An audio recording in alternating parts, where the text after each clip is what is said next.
오늘 주보를 보시면 오늘 설교 제목이 뭐예요? 하나님 나라의 역설. 우선 그 역설이라는 말이 좀 낯설죠? 역설이라는 말은 표면적으로는 말이 되는 것 같지 않아. 모순되고 맞지 않아요. 그런데 그 안으로 들어가 보면 굉장히 깊은 진리를 품고 있는 그런 말을 역설이라고 얘기해요. 그래서 우리가 예를 들면 이런 거죠. 우리 기독교에서 쓰는 용어, 언어들 중에 굉장히 역설적인 것들이 많아요. 대표적으로 고난이 유익이다. 그리고 죽어야 산다. 죽으면 죽는 거지 뭘 또 죽어야 살아요. 그죠? 이런 어떤 그 역설적인 표현들이 굉장히 많은데 제가 이렇게 가만히 그걸 머릿속으로 한번 떠올려 보니까 우리가 쓰는 말들이 대부분 다 역설적이에요. 그래서 이유가 뭘까 생각해 보니까 하나님 나라는 이 세상에서 쓰는 표현들과 같이 이 세상과 같지 않고 굉장히 역설적인, 우리 세상적인 관점에서 봤을 때는 하나님 나라는 굉장히 역설적이더라. 그래서 성경에서 보면 굉장히 그 역설적인 부분들이 많이 나옵니다. 제가 어떤 그 권사님이 예전에 그 어떤 권사님이 간증을 한번 들은 적이 있는데 그 간증이 굉장히 좀 마지막 부분에 그 권사님이 굉장히 역설적인 말을 하셨어요. 감동을 받았는데 어떤 내용이냐면 이 권사님이 이제 6.25 전쟁이 끝나고 얼마 안 돼서 정릉이라는 곳에서 결혼을 해서 살게 되었어요. 서울에 정릉이라는 곳이 있는데 거기서 살게 되었는데 6.25 전쟁 이후라 일자리도 별로 없고 그래서 아이들은 아이들이 몇 명 있었는데 아이들이랑 뭐 굶기가 일쑤였대요. 먹을 게 없어서. 너무 힘들고 어려워서 여기서 따지면 한 홍산 정도까지 되는 거리. 이 정도의 친정이 있었는데 그 집이 종로에 있었대요. 종로. 서울 시내에서 종로하면 굉장히 비싼 곳이죠. 그 친정집은 좀 부자에다가 그래가지고 먹을 게 너무 없으면 가끔 한 번씩 친정집에 간대요. 그러면 그 친정 엄마가 이렇게 곡식을 한 마리씩 이렇게 주면 그 곡식을 이고 뭐 차를 타고 뭐 올 그런 형편도 안 되면서 이고 그거를 그 집에까지 걸어가는 거예요. 홍산에서 여기까지 걸어오면 얼마나 걸릴까요? 30분. 네? 30분. 그밖에 안 돼요? 5,000원 걸었어요. 응? 5,000원 걸었어요. 목사님 집 나갔다 왔니? 30분은 넘게 걸릴 것 같고 한 1시간이 넘게 걸리는 그런 거리 정도 됐었는데 거기를 한 마리를 메고 오는데 이 정릉이라는 동네가 또 되게 높아요. 꼭대기에 있어요. 산 중턱에 있어요. 그래가지고 거기 또 올라가야 되잖아요. 얼마나 무겁겠어요. 한 마리면 곡식 한 마리면 8kg 정도 되죠. 8kg를 머리에 이고 그리고 이제 올래니까 얼마나 힘들었겠어요. 여자 몸으로. 그런데 어느 날은 친정을 다시 이제 갔는데 매일 한 마리씩만 주시던 친정 엄마가 그날은 2마리 주시더래요. 그래서 2마리를 어떻게 메고 갈까? 그리고 이제 걱정을 하고 일단 메고 걸어오는데 생각보다 발걸음이 가볍더라는 거예요. 그래서 왜 이럴까 생각했더니 내가 이거 2마리 무겁지만 이걸 가져가면 우리 자식들이 우리 가족들이 배불리 먹을 수 있겠구나 이 생각을 하니까 무거운데 안 무겁더라는 거예요. 그래서 그 권사님이 하시는 말씀이 무거운데 안 무겁더라. 무거울수록 안 무겁더라.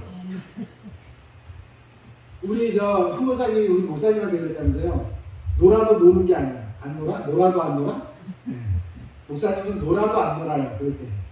하여튼 그런 그 역설적인 표현들 이런 것들이 그 안에 깊이가 굉장히 의미가 굉장히 깊이가 있잖아요. 그래서 저도 그 간증을 듣고 참 깨달은 바가 많았어요. 그래서 우리가 무게라는 게 꼭 물리적인 무게를 가지고 우리가 주관적으로 그 무게를 느끼는 게 아니구나. 무게라는 것은 우리가 심리적으로 정말 어떤 상황이냐에 따라서 그 무게가 무거울 수도 있고 안 무거울 수도 있겠구나, 이런 생각을 한 적이 있었습니다. 자, 이 역설, 하나님 나라의 역설이라고 하니까 역설이라는 것은 이런 것이고, 그러면 이 하나님 나라, 예수님이 오셔서 선포한 이 하나님 나라는 어떤 것인가, 어떤 곳인가 라는 것을 한번 우리가 성경을 통해서 찾아보도록 하겠습니다. 예수님께서 광야에서 시험을 받으시고 제일 처음에 시험 끝나고 와서 나오셔서 하신 선포한 말씀이 있어요. 그게 뭐예요? 회개하라, 천국이 가까웠느니라. 근데 우리는 성경에 이게 이렇게 그냥 기록되어 있으니까 예수님이 그렇게 말씀을 했구나 이 생각하지만, 그 예수님께서 그 선포를 하실 때 그 상황, 시대적 상황을 보면 이게 예사롭지 않은 말이고 굉장히 위험한, 어쩌면 정말 아주 심각한 위험에 처할 수도 있는 그런 상황이었구나 라는 것을 알 수가 있어요. 자, 예수님 당시에 이 지중해 전역을 지배하던 제국은 로마였었습니다. 로마는 약 1000년 정도의 역사를 가지고 있는데, 예수님 오시기 전에 한 500년, 그 이후로 한 500년 해서 한 1000년 정도 역사를 가지고 있는데, 이 로마가 500년으로 나뉘어지는 이유는 전 500년은 공화정이었어요. 정치제도가 공화정 제도였고, 어떤 황제 하나가 나오면서 여러 개로 나누어졌던 로마를 하나로 통일하고 그것을 제정으로 이렇게 정치제도를 바꾼 시기였기 때문에 그 500년을 그렇게 나눈 거예요. 정치적인 변화가 있었다 해서. 근데 그때 로마를 통일을 해서 하나로 통일한 그 황제 이름이 옥타비아누스인데, 옥타비아누스를 이 원로원에서 옥타비아누스에게 존엄자라는 아우구스투스라는 호칭을 붙여줬어요. 그래서 그 이후로 이 옥타비아누스, 즉 로마 황제의 여러 가지 그 별칭들이 생겨나게 됐는데, 그 로마 황제의 별칭들을 여러분 제가 한번 쭉 볼 테니까 여기서 많이 듣던 것이다 라고 여러분들 생각하실 거예요. 주님, 또 구세주, 평화의 왕, 하나님의 아들. 누구를 가리키는 거예요? 예수님을 가리키는 거죠. 우리한테는 그런데 그 당시에 예수님이 오시기 이전에 이미 로마 황제 옥타비아누스에게 그런 별칭을 붙여줬어요. 그래서 평화의 왕이다, 구세주다, 신의 아들이다, 주님이다, 이렇게 불렀어요. 그 이유가 뭐냐면, 로마라는 나라는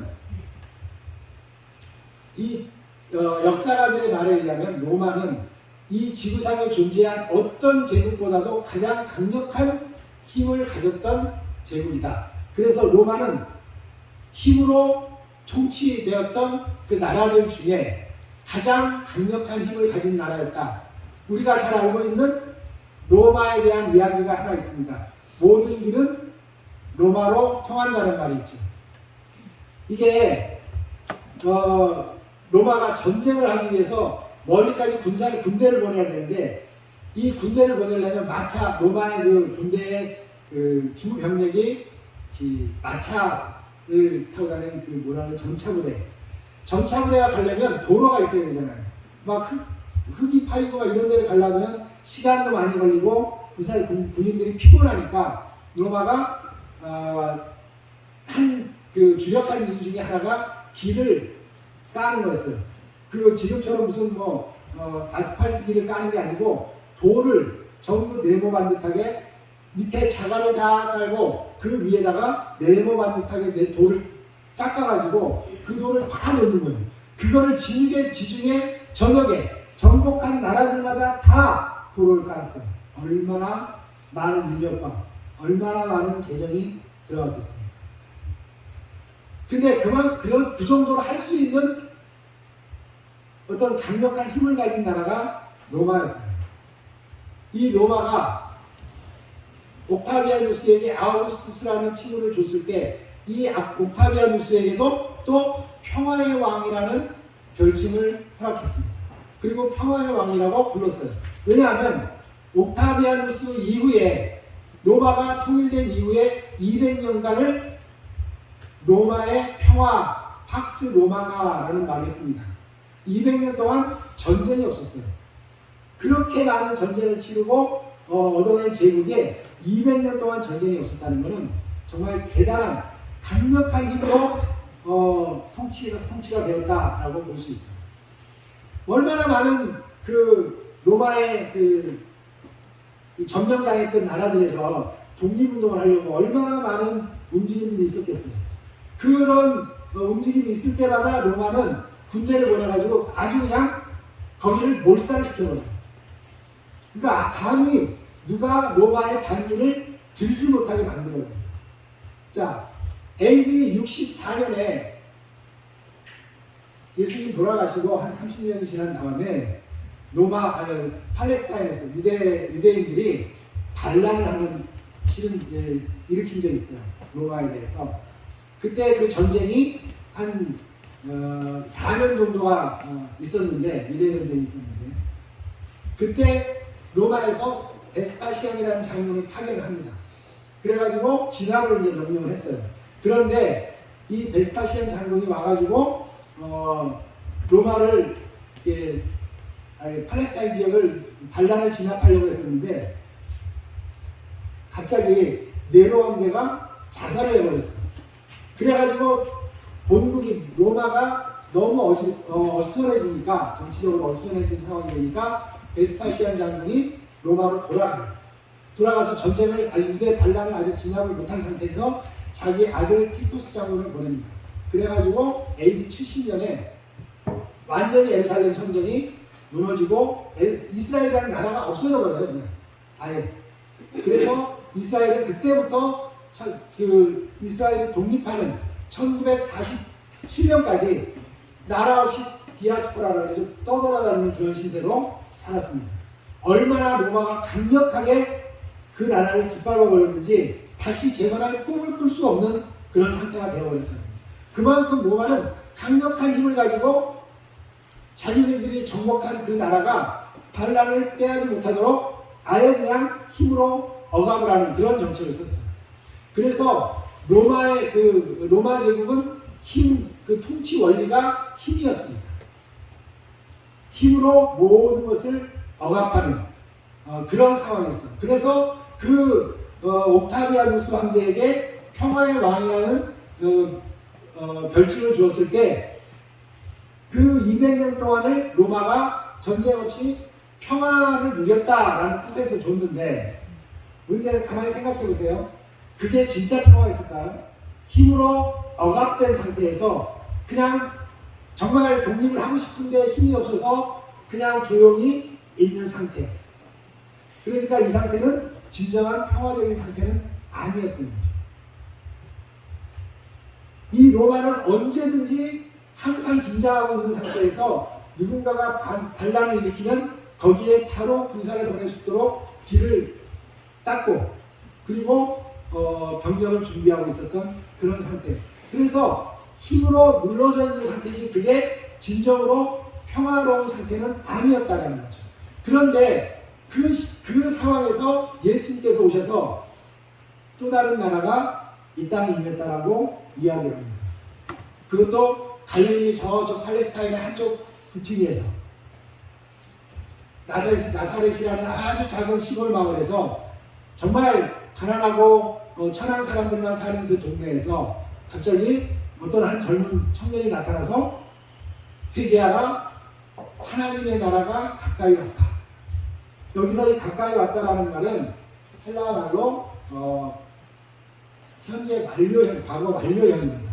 완료형은 뭐냐면 과거에 어떤 일이 발생을 했는데 그 영향이 지금까지 미치고 있다는 얘기예요. 그래서 가까이 왔다라는 말이 과거에 이미 하나님 나라는 어떻게 했다는 거예요? 왔다. 왔는데 이 온 하나님 하나님 나라가 지금까지 계속 영향을 미치고 있다라는 거예요. 아까 우리 성가대가 찬양한 노래 가사 중에 지금 현재 우리가 하나님 나라를 누려야 되고 그리고 앞으로 올 하나님 나라에 대해서도 가사가 있었던 것 같아요. 제가 제대로 듣지는 못했는데 그런데 신학적으로 보면 하나님 나라의 현재성과 미래성이라는 게 있습니다. 현재성은 뭐냐면 지금 현재 하나님 나라가 이 땅에 임한 거예요. 그리고 미래성은 뭐예요? 앞으로 우리가 도래할 하나님의 나라, 예수님의 재림과 함께 도래할 하나님의 나라에 대해서 얘기하는 게 하나님 나라의 미래성입니다. 그런데 우리가 예수님께서 그때 선포를 하실 때는 미래적인 하나님 나라를 선포하시지 않아요. 지금 여기에 하나님 나라가 임했다라고 선포를 했어요. 자, 로마의 입장에서 그 얘기를 들으면 어떤 생각을 하겠어요? 이것들이 또 무슨 반란을 꾸미는 거 아니야? 이런 생각을 하겠죠. 왜? 새로운 나라에 대한 얘기를 하니까. 나라는 로마, 그때는 지중해 전역에 로마라는 나라 하나밖에 없어야 되는데 새로운 나라를 얘기하니까 로마가 굉장히 긴장을 했을 거예요. 그래서 예수님이 때로는 뭐 이렇게 피해 다니기도 하고 말하지 말라고 하기도 하고 뭐 그런 말씀을 하시죠. 그런 게 다 그 로마 당국의 어떤 그 감시나 이런 것들을 피해서 하나님의 때가 올 때까지를 기다리기 위해서 그렇게 항구령을 내리고 그러셨던 이유이기도 합니다. 자, 어쨌거나 예수님께서 하나님 나라 선포한 이 하나님 나라는 그러면 어떤 나라일까? 만약에 로마와 같이 똑같이 힘으로 통치되는, 힘이 통용되는 나라, 힘으로 모든 것을 다 할 수 있는 나라, 그런 나라라면 굳이 새로운 나라를 예수님이 선포할 이유가 있겠어요? 없겠죠. 그래서 예수님이 선포한 나라는 우리가 아직 자세히 알지는 못하지만 그 나라는 로마라는 어떤 제국과는 전혀 다른 성격을 가진 나라라는 것을 우리는 짐작을 할 수 있어요. 자, 그러면 우리가 성경을 통해서 지금 알고 있는 하나님의 나라는 어떤 원리로 통치되는 나라인가? 결론적으로 말씀드리면 하나님의 나라는 하나님의 헤세드, 여러분 많이 들어보셨죠? 히브리 말로 헤세드라는 말은 자비, 긍휼, 인애, 인자, 사랑 뭐 이런 뜻입니다. 그러니까 우리 기독교에서 말하는 하나님의 그 성품, 전부를 포함하는 게 헤세드라는 단어. 이 단어 하나가 지금 내가 얘기한 대로 뭐 인자하신, 인애, 긍휼, 자비 이런 단어들로 구약 성경에 번역이 된 단어가 바로 헤세드라는 단어입니다. 하나님의 나라는 힘을 가진 자가 통치하는 그런 나라가 아니에요. 물리적인 힘으로 통치되는 나라가 아닙니다. 하나님은 물론 하나님의 힘으로 통치되지만 그 힘은 물리적인 힘이 아니에요. 그 힘은 바로 자비, 사랑, 긍휼, 인자, 은혜 이런 힘으로 통치되는 나라. 하나님의 나라는 로마가 그랬듯이 힘 있는 자들이 힘 없는 자들을 억압하고 많이 가진 자들은 없는 자들을 발시하거나 업신여기고 이런 시대가 아니었어요. 이런 나라가 아닙니다.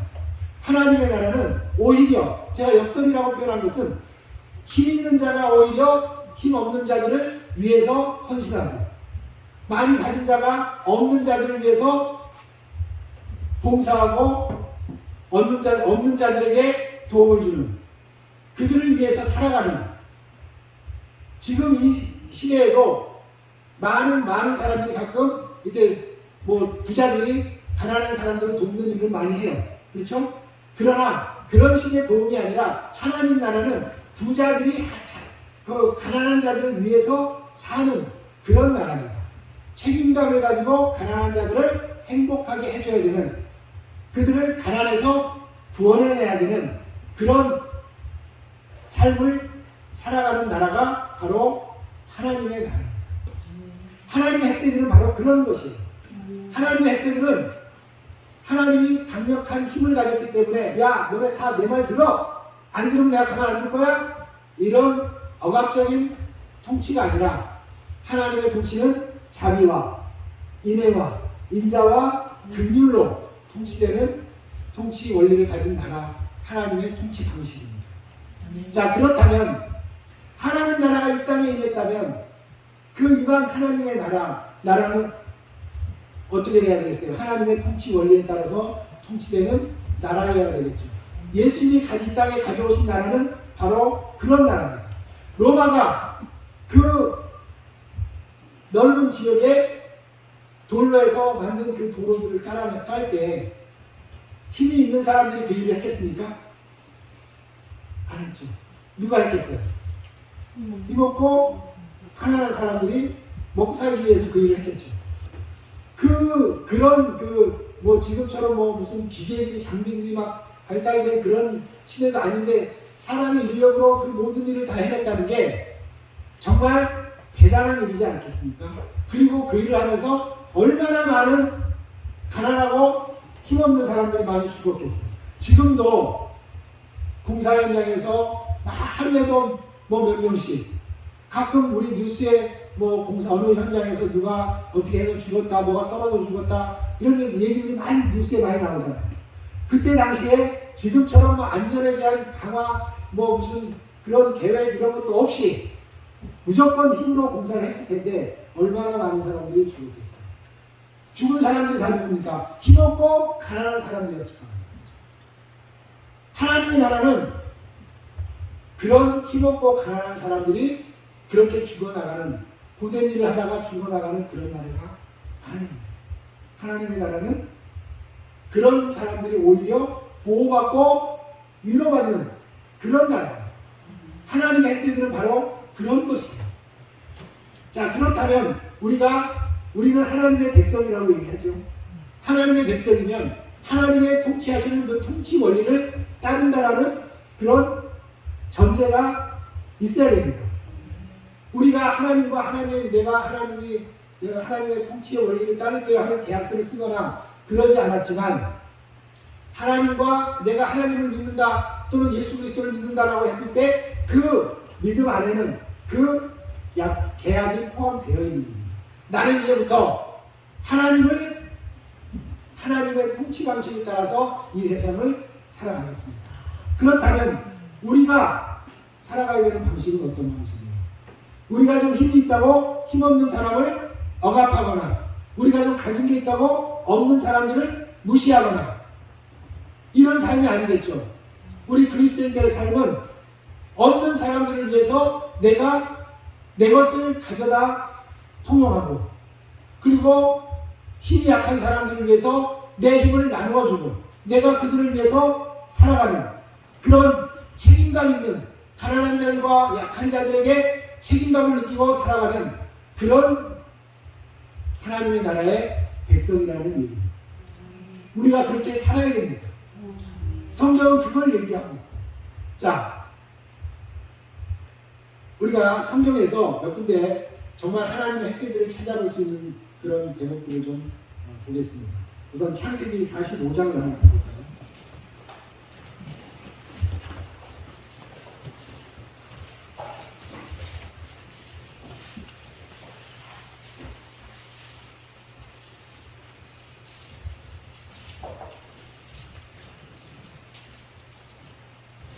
정확하게는 하나님의 햇새들을 이 지상에서 실현하면서 살았던 사람들의 삶의 이야기입니다. 첫 번째로 45장 4절 5절 보세요. 다 같이 한번 읽어볼까요? 요셉이 형들에게 이르되 내게로 가까이 오소서. 그들이 가까이 가니 이르되 나는 당신들의 아우요 요셉이니 당신들이 애굽의 판자라. 당신들이 나를 이곳에 팔았다고 해서 근심하지 마소서. 한탄하지 마소서. 하나님이 생명을 구원하시려고 나를 당신들보다 먼저 보내셨습니다. 무슨 내용인지 아시겠죠? 야곱의 12아들 중에서 11번째 아들이었던 요셉이 형들에 의해서 형들의 시기심에 의해서 애굽으로 팔려가게 됩니다. 그때 나이가 몇 살이었을까요? 17살이었어요. 17살에 팔려간 그 아이가 보리발이라는 장군의 집에 가서 종살이를 합니다. 얼마나 힘들었을까. 종을 사람 취급을 했나요? 그때는 전혀 종을 사람 취급을 안 했어요. 그러면 17살짜리 아이가, 남자아이가 가서 도망을 했어야지. 미안하다. 17살 힘들어. 유찬이 몇 살이에요? 응? 뭐 이렇게 맞히지 못해. 17살 비슷한 사람 없어요?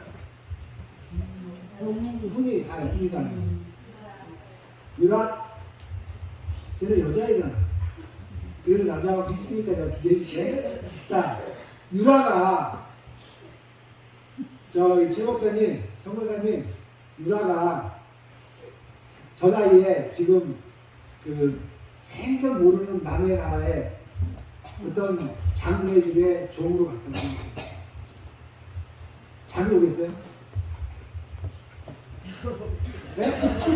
잘 잘 것 같아요? 그럼 엄마 맞아? 아마 성 목사님보다 나는 최 목사님이 더 올 것 같아요. 잠이 안 오겠죠? 여러분 같으면 어때요? 유찬이 엄마, 유찬이가 그 남의 집 종에 대해서 갔다 그러면 어떨 것 같아요? 웃음이 나와요? 지금? 이 사람 이상한 사람들이야. 엄마들 맞아? 나오면 안 그렇겠죠. 얼마나 힘들겠어요. 그 아이가 당할 고통을 생각하면 밤에 잠이 안 오겠죠. 그 아이가 직접 고통을 당하는 그 아이는 또 어땠을까? 얼마나 무서웠겠어요. 생전 알지도 못하는 애국 사람들 유대인들보다 조금 더 시커매요. 조금 더 아프리카에 가까워서 시커먼 사람들이 그 어린아이가 유대인들도 조그맣잖아.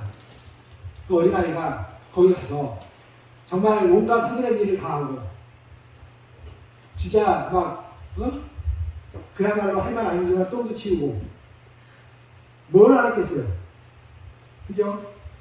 그 고생을 하고 살다가 어찌어찌해서 정말 한 20년간을 거기서 그러고 살다가 애국의 총리가 됐어요. 마음속에 그 어렸을 때 형들에 의해서 팔려왔던 그 아이가 마음에 얼마나 큰 상처가 있겠어요. 원망이 있겠습니까? 그냥 잊어버리시겠어요, 그게?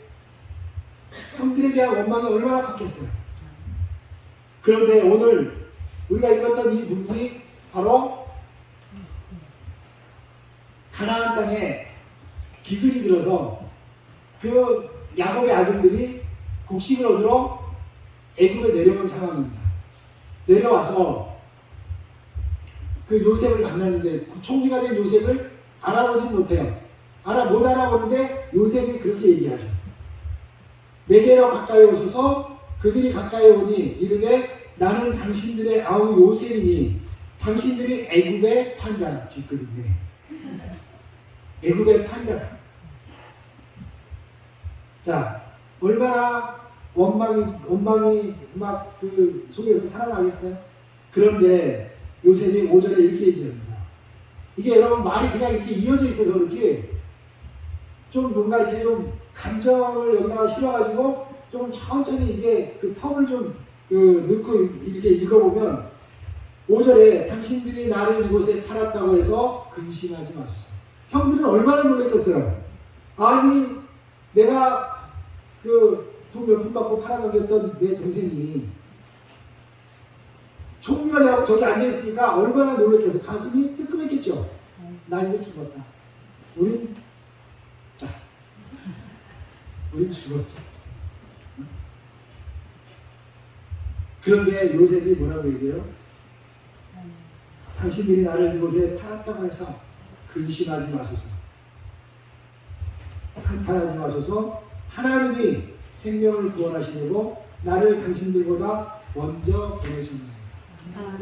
원망하는 것이 아니라 도리어 하나님께서 우리들을 살리려고 나를 먼저 여기 보내셨다.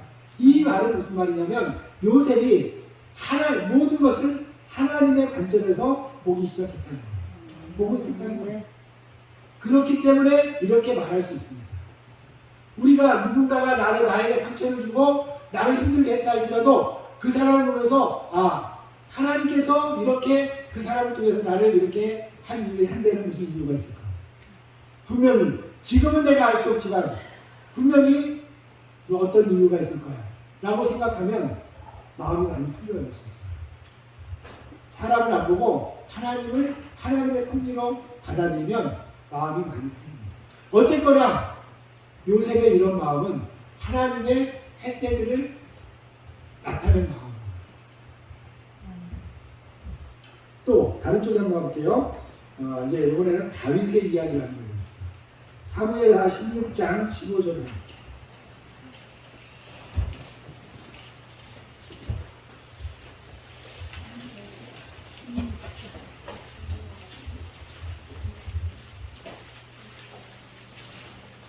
장 5절부터 2절부터 좀 길지만 13절까지 한번 쭉 읽어봅시다. 시작. 다윗 왕이 바울임에 이르되 게라의 아들이요 이름은 시므이라. 그가 나와서 계속하여 저주하고 또 다윗과 다윗 왕의 모든 신하들을 향하여 돌을 던지니 그때 모든 백성과 원사들은 다 왕의 좌우에 있었더라. 시므이가 저주하는 가운데 이와 같이 말하니라. 피를 흘린 자여 사악한 자여 가거라. 사울의 족속의 모든 피를 여호와께서 내게로 돌리셨도다. 그를 이어서 네가 왕이 되었으나 여호와께서 나라를 내 아들 압살롬의 손에 넘기셨도다. 보라 너는 피를 흘린 자이므로 화를 자초하였느니라 합니다. 거기까지 나올게요. 어떤 상황이냐면 다윗이 이스라엘의 왕이 된 지 얼마 안 있다가 압살롬이 반역을 일으킨다. 아들 압살롬의 반역에 의해서 지금 예루살렘에서 도망가는 입장이에요. 도망가고 있는 상황이에요. 도망가는데 그 틈을 타서 이 사울의 친족, 사울은 다윗 이전에 죽었죠. 사울의 친족 중에 한 사람이 나와서 이제 다윗이 쫓겨가니까 너는 끝났어 이제. 그러면서 나와가지고 갑자기 다윗을 저주하기 시작해요. 그러면서 돌을 던지고 엄청난 저주를 합니다. 뒤에 보면 막 길을 가는데 따라가면서 돌을 던지고 저주를 해요.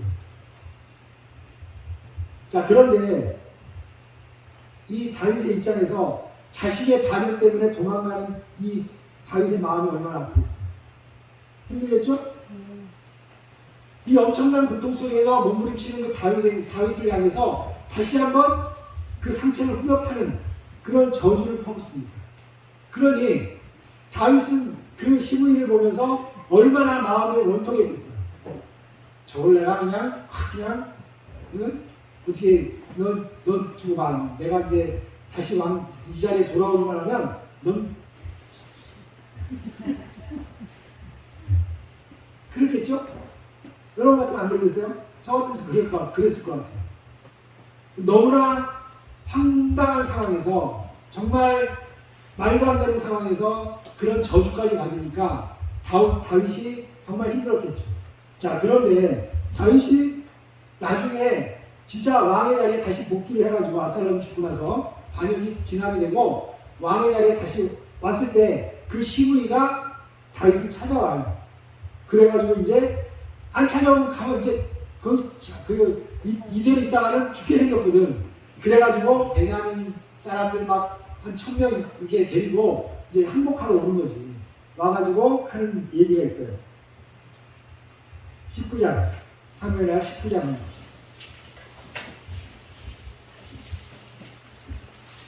19절부터.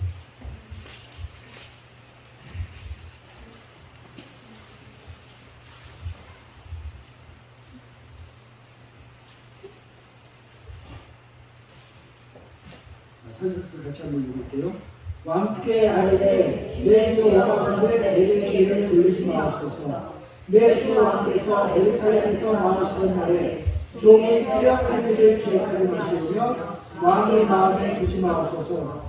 왕의 종 내가 범죄한 줄 아옵기에 오늘 요셉의 온 족속 중 내가 먼저 내려와서 내 주 왕을 영접하리이다.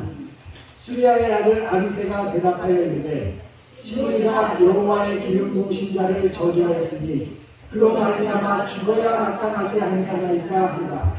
다윗이 이르되 스리야의 아들들아 내가 너희와 무슨 상관이 있기에 너희가 오늘 나의 원수가 되느냐. 오늘 어찌하여 이스라엘 가운데서 사람을 죽이겠느냐. 내가 오늘 이스라엘의 왕이 된 것을 내가 알지 못하리요 하고 왕이 시므이에게 이르되 네가 죽지 아니하리라 하고 그에게 맹세하라.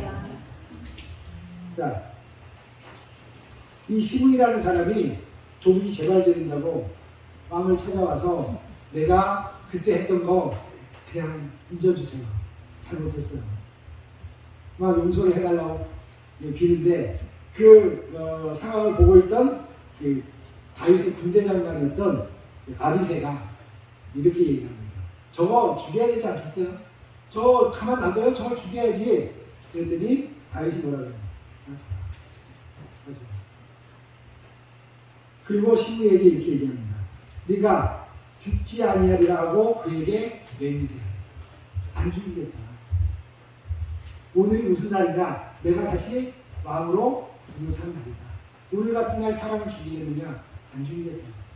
여기에도 정말 만약에 원한을 품을 만한 그런 상황인데도 불구하고 다윗이 손가락 하나면 그를 죽일 수 있는데도 불구하고 그러지 않는다. 그 전에도 다윗은 사울이 자기를 몇 번을 죽이려고 했는데 그럴 때마다 다윗은 자기가 죽일 기회를 얻었어도 사울을 죽이지 않습니다. 뭐라고 얘기해요? 여호와의 기름 부음 받은 자를 내가 어찌 죽이겠는가. 사울을 죽이지 않아요. 그리고 또 사울이 죽고 난 다음에 그 다음에 사울의 아들이 요나단 말고 그 살아있는 아들이 하나 있었어요. 이스보셋이라는 아들이. 이 아들이 사울의 자리를 대신해서 11지파의 왕이 됩니다. 그러면 다윗은 유다의 왕이 됐어요. 유다 지파는 다윗을 지지하고 11지파는 이스보셋을 지지해가지고 그 왕이 됐어요. 자, 그런데 적대적인 상황이잖아요. 지금 이스보셋과 다윗은. 그런데 이스보셋의 어떤 군대 장관이었던 장수들 둘이 이스보셋을 가서 암살을 해요. 암살을 하고 다윗에게 와가지고 내가 당신의 원수를 죽였습니다. 우리가. 그랬더니 다윗이 그들을 죽여버려요. 누가 너희 보고 그들을 사울의 그 아들을 죽이라고 했느냐. 그러면서 그들을 죽여요. 오히려 이스보셋이 죽은 것에 대해서 한탄을 해요. 정말 그 다윗의 입장에서는 우리가 생각할 때 정말 이해할 수 없는 태도를 취하고 있어요. 그것뿐만이 아니에요. 나중에 자기 아들 압살롬이 반역을 했잖아요. 아들이 아버지를 반역을 해서 왕자를 빼앗았어. 그래가지고 아버지가 저기 암몬 땅으로 쫓겨났어요. 근데 나중에 압살롬과 이제 싸움을 하게 되는데 다윗이 뭐라고 얘기했냐면 자기가 나가겠다. 전쟁에 나가겠다 그러니까 군대 장관들이 말려요. 근데 다윗은 굳이 나가겠다 그래요. 근데 그 이유를 알 수 없었는데 나중에 다윗이 압살롬이 죽고 난 다음에 다윗을 보니까 이 밑에 장수들이 나가가지고 다윗과 압살롬과 전쟁을 해서 압살롬을 죽일까봐 자기를 반역한 아들이지만 그 아들이 죽을까봐 자기가 나가서 막으려고 했던 거예요.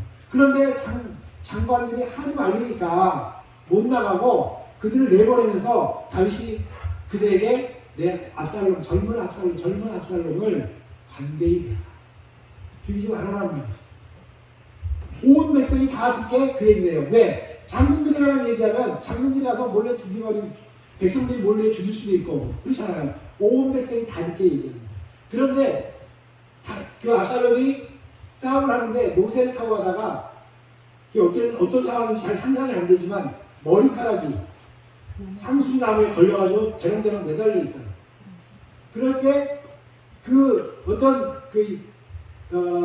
다윗의 부하 중에 한 사람이 그걸 봤는데 안 죽여. 안 죽이고 와가지고 요압이라는 장군에게 와서 압살롬이 이런 상황이었습니다. 그랬더니 요압이 죽이지 왜 안 죽였냐. 아니 왕이 죽이지 말라 그러면 어떻게 죽입니까? 근데 내가 너한테 돈을 줄 테니 가서 죽여라. 압살롬은 가둬봐야 그 짓거리만 된다. 죽여라. 그랬어. 근데 이 사람이 내가 그 사람 죽이면, 내가 가서 죽이면 당신이 왕의 명령을 어긴다고 나를 죽일 거 아니냐. 그러니까 당신은 요압 그 압살롬을 죽이고 싶은 마음에 압살롬을 나를 내 손을 통해 내 손으로 죽이고 나를 죽이면 당신 아무런 죄가 없는 것처럼 되니까 그럴 거 아니냐. 그래서 안 죽여요. 그랬더니 요압이 달려나가서 가서 자기가 창으로 찔러서 죽입니다. 압살롬을. 근데 그 얘기를 다윗이 듣고 얼마나 슬피 울었는지 내 아들 압살롬아, 내 아들 압살롬아, 내 아들이라는 단어를 한 절에서 5번을 얘기해요. 그것도 2절에서. 그러니까 성경에 한 단어가 한 절에 이렇게 5번씩 반복된 경우는 한 번도 없습니다. 여기밖에 없어요. 그만큼 다윗이 압살롬의 죽음을 슬퍼했다는 거죠. 그건 무슨 얘기예요? 아무리 부모지만 자기를 반역하고 왕위에서 쫓아내고 그 압살롬도 나를 다윗을 죽일 기회가 있었으면 아마 다윗을 죽였을 거예요. 그런 상황을 뻔히 알면서도 그 아들 압살롬을 긍휼히 여기는 마음, 이 마음이 바로 다윗이 가진 하나님의 햇셋. 자, 마지막으로 예수님 어떠세요? 예수님 우리가 다 아는 내용이니까 찾진 않을게요. 예수님이 십자가상에서 그들을 못 박은 그 사람들에게 뭐라고 얘기합니까? 아버지 저들의 죄를 용서하옵소서. 저들이 하는 일을 알지 못하나이다. 오히려 자기를 십자가에 못 박으라고 했던 그 사람들을 용서해달라고 기도를 해요. 이게 바로 하나님의 햇셋입니다. 이런 하나님의 햇셋가 통치 원리로 작동해서 운영되는 나라. 그 나라가 바로 하나님의 나라입니다. 우리는 분명히 스스로도 그렇고 다른 사람의 입을 통해서도 우리가 하나님의 자녀이며 하나님의 백성인 것을 우리가 스스로 말하기도 하고 다른 사람을 통해서 듣기도 합니다. 그렇죠 여러분? 여러분은 하나님의 백성 맞죠? 그렇다면 하나님의 백성이라면 우리가 어떤 모습으로 이 땅을 살아가야 되는지 여러분 다시 얘기 안 해도 여러분 다 아시겠죠? 우리 마음속에 하나님의 햇센트가 없이 우리는 하나님의 백성이라고 얘기할 수가 없습니다. 우리 마음속에 하나님의 자비와 긍휼과 그 인애와 인자, 그 은혜가 우리 마음속에 없다면 우리가 하나님의 자녀라고 얘기할 수 없습니다. 하나님을 인정하시지 않을 거예요.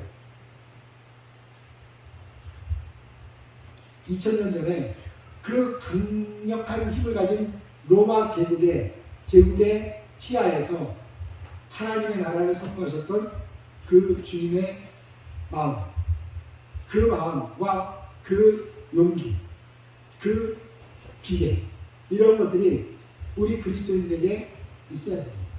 우리는 세상을 향해서 선포할 수 있어야 돼요. 우리는 너희들처럼 힘으로 힘없는 사람을 억압하지 않아. 갑질하지 않아.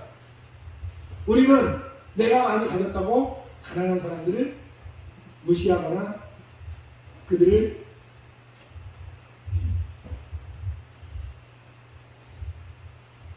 뭐라고 얘기해요? 그들을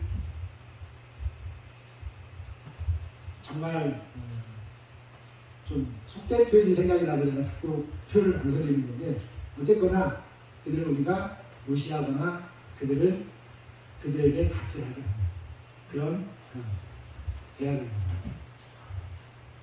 지금 로마 시대만 그런 게 아니라 지금 이 시대는요 로마 시대와 똑같은 시대입니다. 세상은 똑같은 원리로 작동이 돼요.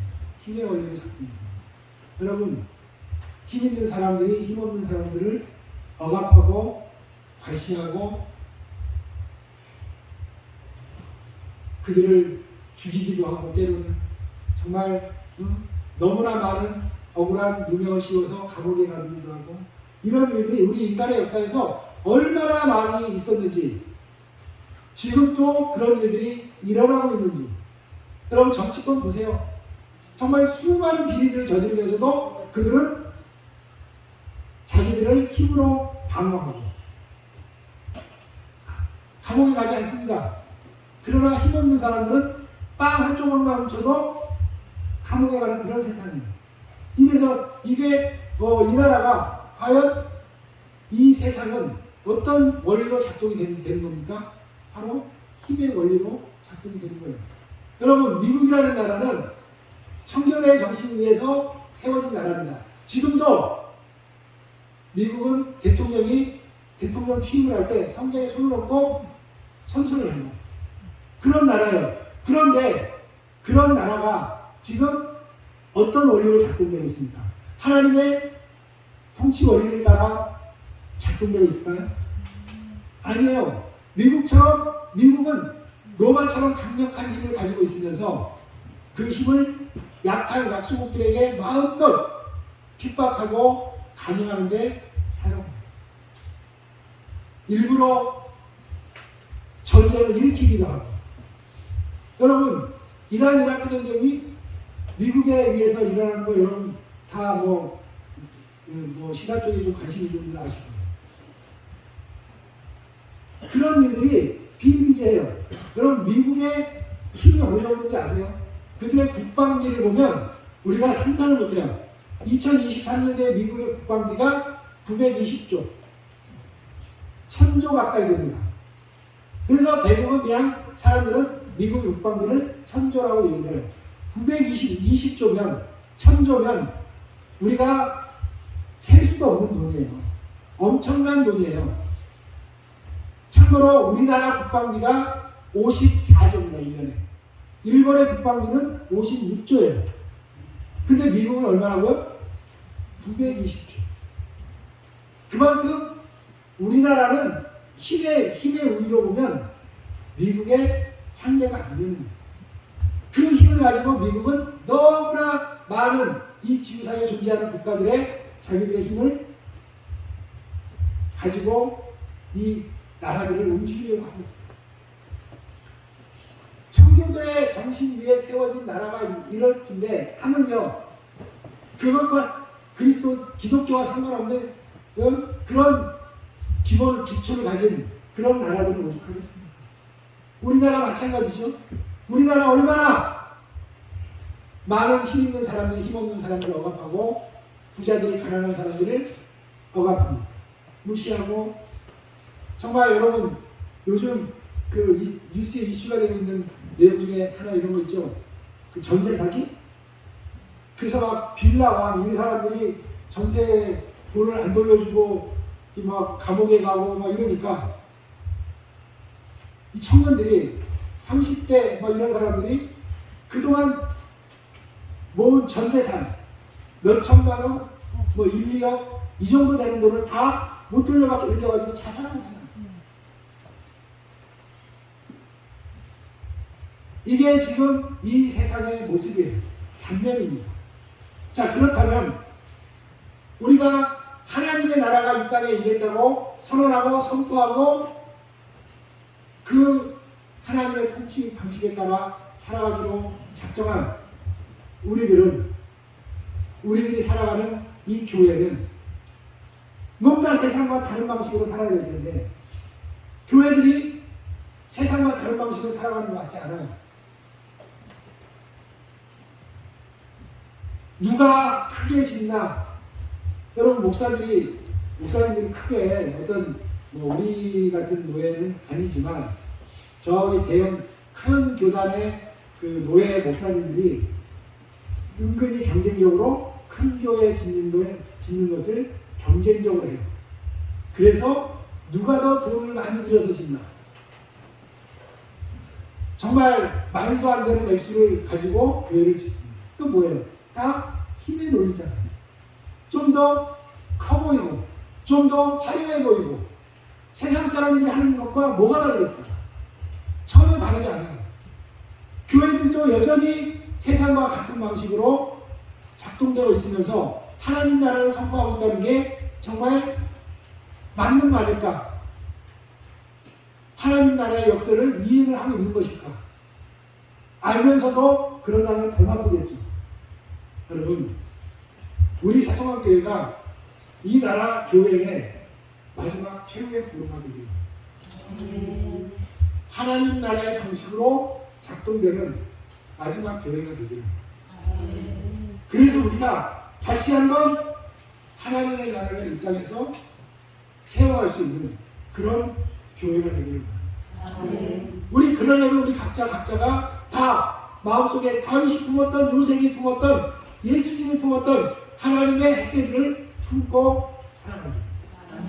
그런 저와 여러분들이 되시기를 주님의 이름으로 축원합니다. 기도하겠습니다.